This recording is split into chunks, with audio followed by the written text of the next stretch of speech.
طبعا احنا كده خلصنا وظبطنا تقرير مورد، وكده الدنيا معانا حلوة زي الفل، مفيش اي مشاكل. خلينا نحذف الأعمدة الزيادة دي، نعمل لها إخفاء. كده تقرير مورد معانا مظبوط، بيشيل 25 تاريخ، وده طبعا كويس جدا، يعني ما فيهوش أي يعني كويس زيادة يعني. ممكن طبعا نعمل كمان 25 تاريخ عشان ب50 تاريخ، بس ده هيكون كتير، فاحنا هنسيبه على كده كويس. طيب احنا عندنا هنا فاضل حتة الإصفار دي، احنا عايزينها ما تكونش موجودة. فاحنا هنيجي نقعد، خلينا مثلا نيجي على المورد الأولاني ده اهو. فشوفوا هنا فيه مكتوب كل حاجة هي، بس أنا عندي هنا أصفار، فأنا هعمل حاجة. طبعا فينا ممكن أعدل من هنا الدالة وأكتب له لو ديت بتساوي صفر اعمل فراغ، أو اكتب الدالة دي تاني، بس هتبقى الدالة طويلة، هتبقى حوالي 4 سطور أو 3 سطور. فاحنا هنعمل حاجة سهلة خالص، احنا هنيجي نحدد ده كده ونشد كده للآخر، ونيجي كده نخلي لون المنطقة دي كده خضراء خلاص كده، اللي هو اللون اللي هو ده. وهنيجي هنا نعمل تنسيق شرطي ونقول له لو قواعد تمييز الخلايا لو بتساوي.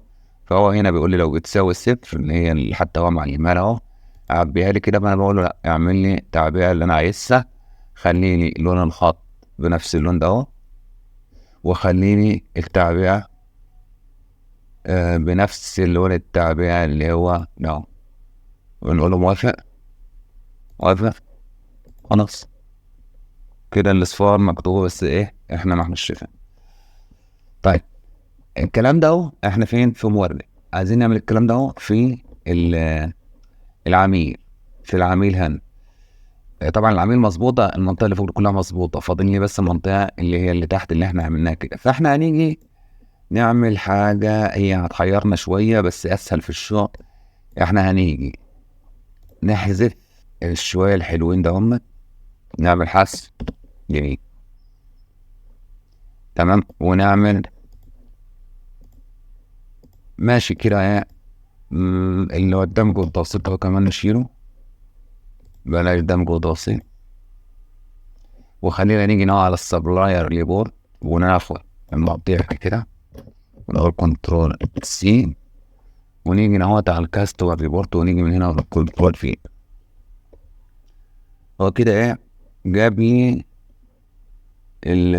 الحاجات اللي هي الدوال اللي هي هناك في المورد مش في العميل.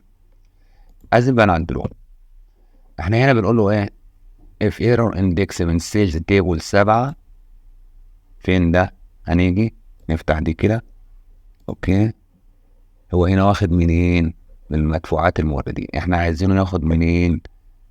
من مدفوعات العملاء. ليه؟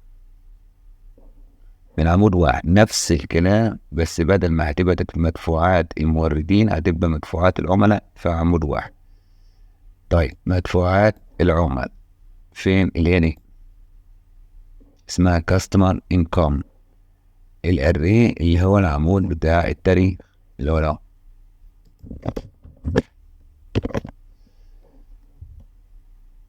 طيب خلينا نعمل مقارنة.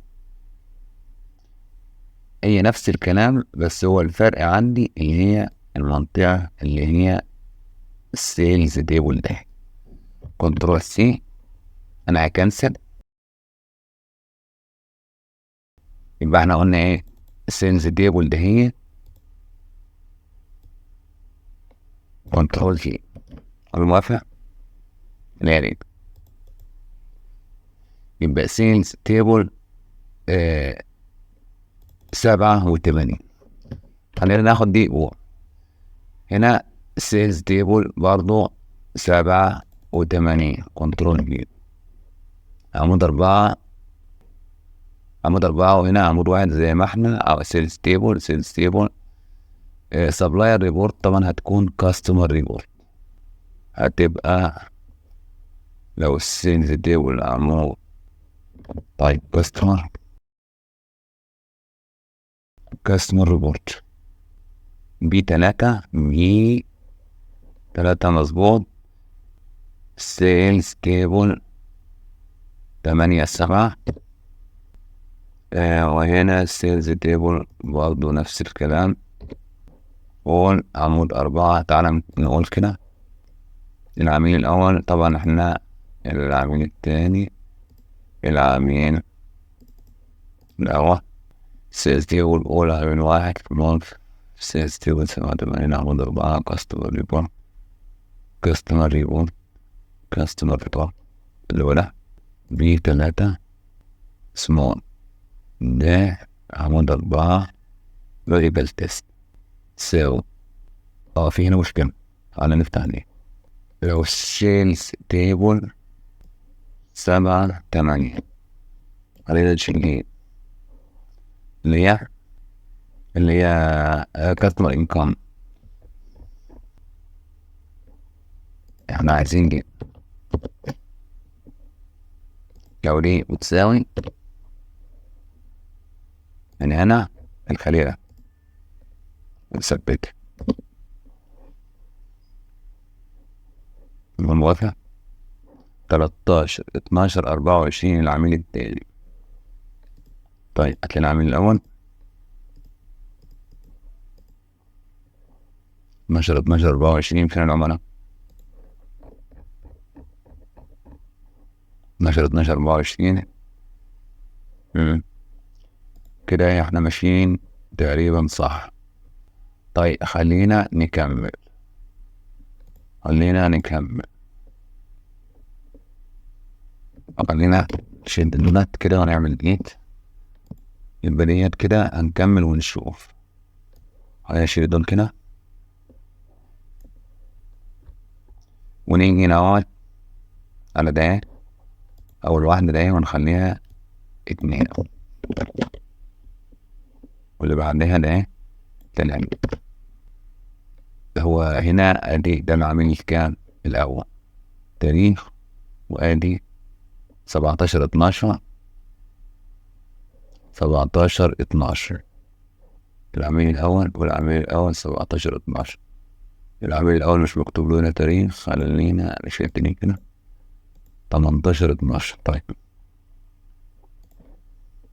يبقى دي 18 12. طيب اللي بعدها ده يبقى دي كام 3، ده هتبقى 4. مفيش كده، الدنيا ماشية تمام. هنكمل.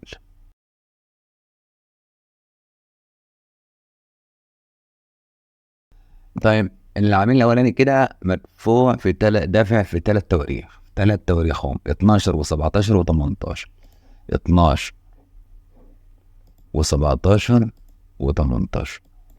طيب خلينا نيجي نزود بس الموضوع ده شوية، نشد رقمات كده ونعمل ناخد كنترول بيه، وخلينا نكمل التواريخ لحد هنا. يبقى آخر حاجة هنا عند العميل الأول 25. تعالى هنا في الريبورت عندنا لحد 25 1 2 3 4 5 6. تعالى هنا في الكاستمر العميل الأول أدي 1 2 3 4 5 6 تمام. البدر الكمبيوتر أدي 1 وأدي 1. تعالى هنا على الريبورت ونختار من هو البدر الكمبيوتر، دول 2 اهم كده زي الفل. البيان خلينا ناخدها كوبي، كنترول سي، نيجي نعم كنترول بي. طبعا هو هنا تاريخ هنخليها نص. تعالى ناخد تيبل عمود البيان في عمود 2، البيان في عمود 2، البيان هنا في عمود 2. طيب تعالى هنا بعمود 1 ده هنخلوها عمود 2، هنقول صح البيان هنا في عمود 2. طيب خلينا نشد ديت ونيجي نعود نعمل 2 ونعمل هنا 3 وخلينا. طيب فينا بيان 1 و2. تعال نحط بياناتنا اهوت في البدر الكمبيوتر دهيت، هنكتب مثلا وتعالى على التانية دهيت ونكتب اي حاجة. تعال نشوف الريبورت ثبتت. يبقى نكمل على نفس الوضع ده. يبقى احنا كده وصلنا هنا كام؟ 3. كمل 4.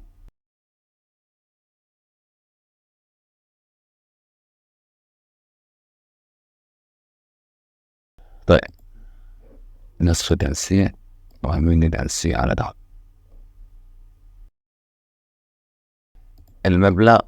المبلغ هو يا عمود، خلينا ناخد ديت كنترول سي، وتعالى ناخد كنترول بي. طبعا هو تاريخ واحنا عايزينه رقم 20/1. رقم 20/1. المبلغ في عمود كام؟ 1 2 3 4 5. في عمود 5. المبلغ في عمود 5 100. طيب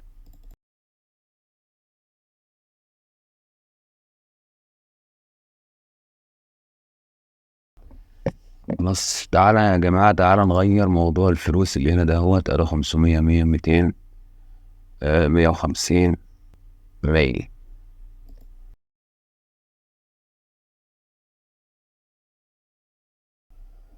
تعالى نعمل على الريبورت.